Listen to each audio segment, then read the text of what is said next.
Assalamualaikum warahmatullahi wabarakatuh. Kami dari kelompok 5 TIK akan mempresentasikan hasil kerja kelompok kami yang berjudul Memahami Metode dan Teknik Pembelajaran TIK berbasis tutorial di SD.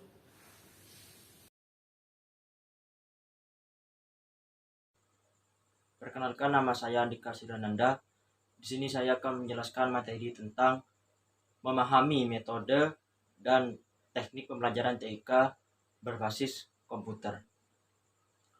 Model tutorial merupakan pembelajaran yang melalui komputer, di mana siswa itu dikondisikan untuk mengikuti alur pembelajaran yang sudah terprogram dengan penyajian materi dan suatu latihan soal. Tutorial merupakan suatu metode pembelajaran mandiri yang menyediakan informasi secara bertahap untuk menyajikan suatu konsep atau suatu pelajaran Tutorial berbasis komputer menggunakan metode interaktif, yaitu seperti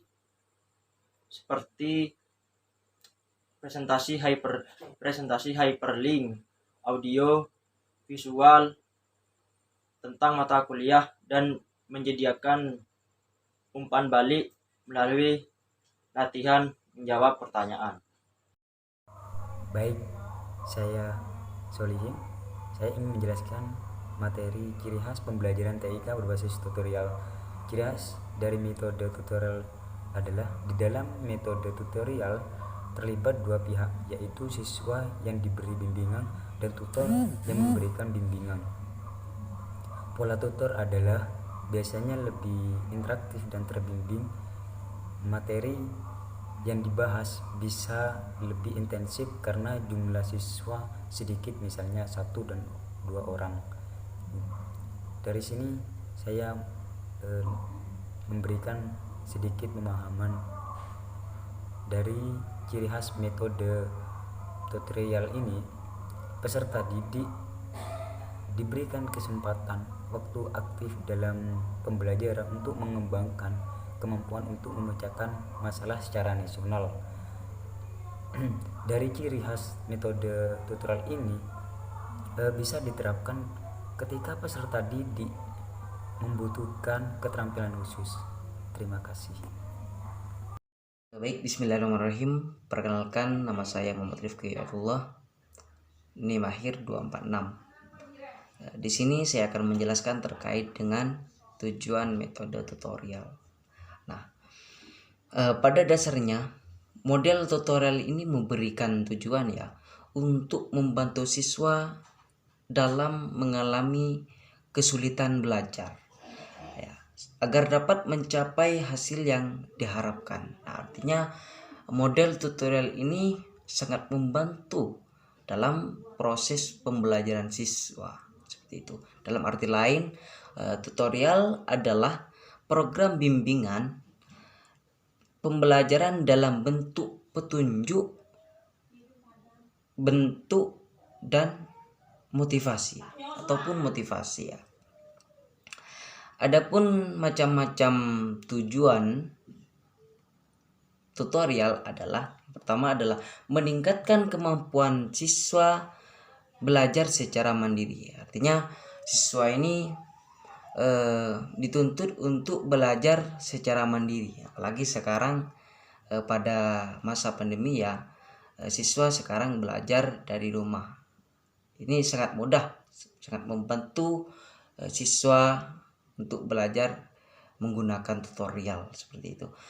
Nah, yang kedua adalah meningkatkan pengetahuan siswa sesuai metode yang ada pada software pembelajaran. Yang ketiga adalah dapat melakukan usaha-usaha pengayaan materi dalam proses model tutorial. Nah, yang terakhir dalam tujuan metode tutorial adalah meningkatkan keterampilan siswa dalam memecahkan masalah dan mengatasi kesulitan sehingga mampu membimbing diri sendiri. Artinya siswa ini dituntut secara mandiri dalam memecahkan suatu masalah seperti itu. Terima kasih. Baik, saya Dona Amelenanto, saya biasa dipanggil Dona. Di sini saya akan menjelaskan materi tentang fungsi metode tutorial. Fungsi yang pertama yaitu bisa melaksanakan pembelajaran mandiri bagi siswa. Fungsi yang kedua yaitu sebagai sumber belajar bagi seluruh siswa. Dan fungsi yang ketiga yaitu bisa membantu siswa yang mengalami kesulitan dan masalah dalam pembelajaran berbasis komputer, sehingga di sini siswa mampu membimbing diri sendiri. Sedangkan fungsi yang keempat yaitu bisa melaksanakan pencatatan, pelaporan dan penilaian, dan teknis administrasi lainnya. Saya Siti Alimatus Sadiah akan menyampaikan materi tentang tahapan pembelajaran TIK berbasis tutorial. Tahapan yang pertama yaitu penyajian informasi atau presentation of information. Penyajian informasi berupa materi pelajaran yang akan dipelajari siswa. Bentuk penyajian informasi yang dibuat biasanya menggunakan informasi visual seperti teks, gambar, grafik, foto yang dianimasikan. Tahapan yang kedua ada pertanyaan dan respon. Pertanyaan dan respon berupa soal-soal latihan yang harus dikerjakan oleh siswa. Adanya pertanyaan dalam program tutorial dimaksudkan agar siswa selalu memperhatikan materi yang dipelajari, serta untuk menilai sejauh mana kemampuan siswa untuk mengingat dan memahami pelajaran tersebut. Tahapan yang ketiga ada penilaian respon, yaitu komputer akan memberikan respon terhadap kinerja dan jawaban siswa. Penilaian jawaban merupakan proses pengevaluasi respon agar feedback dapat diberikan siswa. Adanya penilaian ini dimaksudkan untuk mengevaluasi hasil belajar siswa serta membuat keputusan apakah proses belajar yang dilakukan bisa diteruskan ke proses berikutnya atau diulangi kembali. Tahapan yang keempat yaitu pemberian balikan respon. Pemberian balikan respon merupakan program yang akan memberikan balikan apakah telah sukses atau berhasil atau harus mengulang. Nah, umpan balik diberikan sebagai reaksi terhadap respon yang diberikan siswa. Umpan balik dapat berupa pesan-pesan dalam bentuk teks atau ilustrasi grafik. Adanya umpan balik ini berfungsi untuk menginformasikan apakah respon yang diberikan siswa sudah tepat atau tidak. Selanjutnya, tahapan yang kelima yaitu pengulangan. Pengulangan merupakan penyajian materi kembali bagi siswa yang belum memahami materi. Nah, prosedur pengulangan yang paling umum adalah mengulangi informasi yang pernah dipelajari oleh siswa. Selanjutnya, tahapan yang terakhir yaitu segmen pengaturan pelajaran. Segmen pengaturan pelajaran ini berupa penyediaan ruang bagi siswa untuk mengatur sub-sub bagian yang diinginkan sesuai dengan kebutuhan. Saya Wulandari akan menjelaskan tentang aktivitas instruktur dalam pembelajaran TIK berbasis tutorial. Di sini ada 6 hal yang perlu diketahui, yaitu 1. Menyampaikan materi pembelajaran. Nah, dalam penyampaian materi pembelajaran, seorang guru harus menyiapkan materi tersebut. Nah, dalam penyampaiannya, guru harus dengan volume yang keras dan jelas, agar penyampaian materi itu tetap mudah tertangkap oleh otak siswa dan mudah dipahami. Yang kedua, mengajukan pertanyaan atau masalah yang perlu dibahas. Nah, hal yang belum dipahami tadi dalam materi dapat mengajukan sebuah pertanyaan sehingga ada masalah yang perlu dibahas dalam kelas. Yang ketiga, menganalisis jawaban peserta didik.